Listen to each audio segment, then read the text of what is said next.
화천대유가 속한 대장지구 개발사업 시행사인 성남의뜰. 환경청은 지난해 2월 이곳에 행정명령을 내렸습니다. 대장동 사업지구 북쪽에 있는 34만 5천 볼트의 고압선을 땅속에 묻는 계획을 내놓으란 명령이었습니다. 주민들의 건강과 민원 등을 고려한 겁니다. 송전탑과 철로를 지중화하는 비용은 400억여 원으로 추산됩니다. 그러자 성남의 뜰은 지중화 대신 소송을 선택했습니다. 송전탑 민원을 제기한 주민을 고발한 겁니다. 이 무렵 화천대유는 한 전직 고위 법조인을 연봉 2억 원짜리 고문으로 영입했습니다. 권순일 전 대법관입니다. 고압선 문제 해결이 필요한 시점에 막 퇴직한 고위직 전관 법조인을 데려온 겁니다. 화천대유의 전 대표였던 이성문 씨는 한 언론과의 인터뷰에서 이렇게 밝혔습니다. 권 전 대법관님은 대장지구 북측 송전탑 지하화 문제를 해결하기 위해 안목 있는 대법관 출신을 영입하기로 하면서 모시게 된 것입니다. 일을 열심히 한 건 우리 직원들도 잘 알고 있습니다. 권순일 전 대법관. 법원행정처 차장 출신으로 지난 2014년 대법관에 임명됐습니다. 그는 당시 국회 인사청문회에서 이런 소신을 밝혔습니다. 이 대법관은 법관의 최고위직으로서 국민에 대한 기대가 큰 만큼 대법관을 마치자마자 대형 로펌에 취업한다든가 해서 사익을 도모하는 것은 여러 가지 국민들에게 바람직하지 못하다고 생각합니다. 저는 평소에 법관 생활을 마치고 나면 그동안 쌓았던 경험과 그 깊이 생각했던 바를 저술하고 후진을 좀 양성하는 일을 하고 싶다 이렇게 생각을 해왔습니다. 재임 중엔 양승태 대법원의 사법농단 사건에 연루된 사실이 드러났지만 기소도 징계도 받지 않은 채 작년 말까지 임기를 채웠습니다. 그리고 퇴임 2달 만에 화천대유의 고문으로 변신해 매달 1,500만 원의 고액 자문료를 챙겼습니다. 결국은 재판 과정 또는 재판이 공정하게 이루어지지 않고 인맥이라든지 학연이라든지 이런 거에 의해서 영향을 받고 있다는 걸 사실상 보여준 게 아니냐. 재판뿐만이 아니고 검찰의 수사도 그랬던 거 아니냐. 그렇지 않다면 사실 저렇게 고문들을 돈을 저렇게 주면서까지 기업하는 사람들이 가지고 있을 이유가 없을 거라는 생각이 듭니다.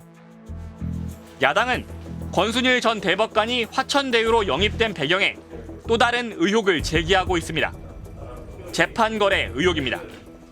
화천대유라는 대장동의 사업 시행 사업자의 대표와 그 주요 재판 과정에서 재판 즈음에 집중적으로 8회에 걸쳐서 개인 면담을 가졌고, 그러니까 대장동 사업 인허가권을 가진 이재명 당시 성남시장이 사업자인 김만배 씨의 편의를 봐줬고, 이후 이재명 시장이 선거법 위반으로 재판을 받게 되자 이번엔 김만배 씨가 나서서 친분이 있던 권순일 대법관을 움직였으며, 결국 이 지사의 무죄가 나오자 그 대가를 치르려고 권순일 대법관을 영입했다는 시나리오입니다. 이에 대해 김만배 씨는 소설에 불과하다는 입장입니다. 사법부가 이 세간의 호사가들이 추측하고 또 짜깁기 하는 생각으로 움직일 수 있는 그런 저기가 아니라고 생각합니다. 얼토당토하는 얘기라고 생각합니다.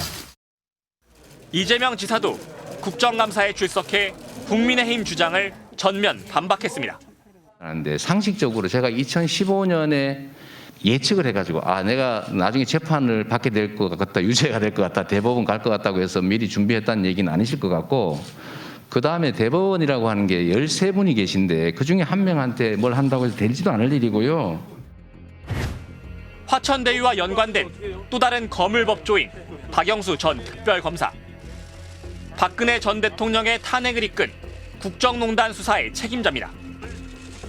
그런데 박영수 특검에 따른 화천대유 직원으로 취업한 뒤 화천대유가 소유하던 아파트를 특혜 분양받은 것 아니냐는 의혹까지 받고 있습니다. 박근혜 정부의 마지막 검찰총장 김수남, 역시 박근혜 정부 시절 법무부 차관 이창재, 공수처장 후보에 올랐던 전 수원지검장 강찬우. 여기에 김기동 전 부산고검장과 이동열 전 서울 서부지검장까지 모두 화천대유의 법률 자문을 맡았던 전직 고위 검사들입니다. 김만배 씨는 이들을 선임한 데에 대해 좋아하는 형님들을 모셨을 뿐이라 했습니다. 제가 잘 좋아하던 형님들인데 정신적으로 여러 가지 좋은 기감이 되시고 그리고 또 많은 부분을 정신적으로 또 심리적으로 조언해 주시는 분들이에요. 하지만 언뜻 부동산 개발과는 멀어 보이는 검찰 특수부 출신 전관들을 여럿 포진시킨 건 딱 지금 같은 일을 대비한 보험용 아니었겠냐는 분석도 나옵니다. 전관 특혜 문제는 사실상 전관 공직자들이 가지고 있는 사회적 영향력 그리고 공무원에 대한 영향력 이거를 거액의 돈을 주고 사고 파는 것입니다. 영향력을 사고 파는 것이지 법적 지식을 사고 파는 것이 아닙니다. 기자 출신인 김만배 씨, 법조 출입 기자를 하면서 알게 된 인맥들을 끌어들인 이 수완도 대단해 보이지만요. 고위직을 지낸 소위 엘리트 법조인들이 저런 사업에 고문이며 자문이며 이 순순히 맡았다는 게 더 놀랍습니다. 일단 전관 법조인들은 한결같이 자신이 속한 법률 사무소를 통한 정상적인 계약이었다. 부당한 거래나 조언은 없었다는 입장을 밝히고 있는데요. 검찰 조사로 실체가 밝혀져야겠습니다. 네, 지켜봐야겠군요. 그런데 이 전관 특혜 하면 주로 판검사들을 떠올리게 되는데 정부 고위 관료 쪽도 심하면 심했지 덜하진 않다고 하잖아요. 그렇습니다. 검찰, 경찰, 그리고 공정위와 함께 4대 사정기관이라고 불리는 곳이죠. 국세청의 전관 특혜 실태를 취재했습니다.